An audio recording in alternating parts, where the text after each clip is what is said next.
پاکستان کا شہر حیدرآباد، جس کا نام قدیم شہروں میں شمار ہوتا ہے،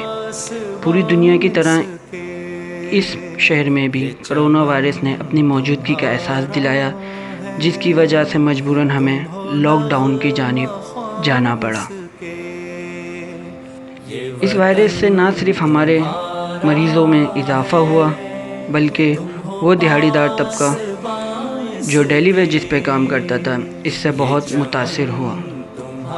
حیدرآباد یوتھ الائنس، جو اپنی موجودگی کا حیدرآباد میں پہلے ہی احساس دلا چکی تھی، چاہے وہ ایجوکیشن کی بات ہو یا کشمیر کی آزادی کی بات ہو یا سردیوں میں فٹ پاتھوں پر سونے والے لوگ ٹھنڈ سے بچنے کے لیے بلینکٹ کی بات ہو، حیدرآباد یوتھ الائنس اپنے نوجوانوں کی بڑی تعداد کے ساتھ SOPs کا خیال رکھتے ہوئے کام شروع کیا، جس میں سب سے پہلے سینیٹائزنگ اسپرے کیا گیا۔ حیدرآباد کی 2000 گلیوں، 39,000 گھر اور 80 مساجد، شہر کے مختلف علاقوں کے مندر، مسجد، church, sector office, commissioner office اور بہت سی جگہیں شامل ہیں۔ اس کے ساتھ متاثرین کے لیے دن رات ایک کر کے راشن پیک بھی تیار کیے گئے، جس کو مکمل رازداری کے ساتھ سفید پوشی کا خیال رکھتے ہوئے رات کے اندھیرے میں لوگوں تک پہنچائے گئے۔ رمضان المبارک میں حیدرآباد یوتھ الائنس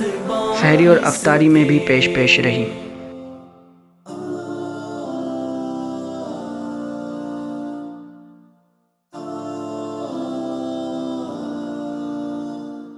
یہ زمین مقدس ہے، ماں کے پیار کی صورت، اس چمن میں تم سب ہو،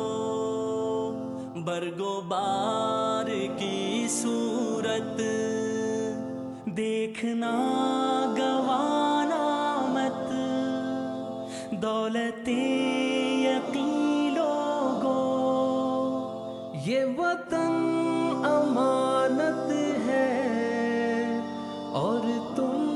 امین لوگو، یہ وطن تمہارا ہے، تم ہو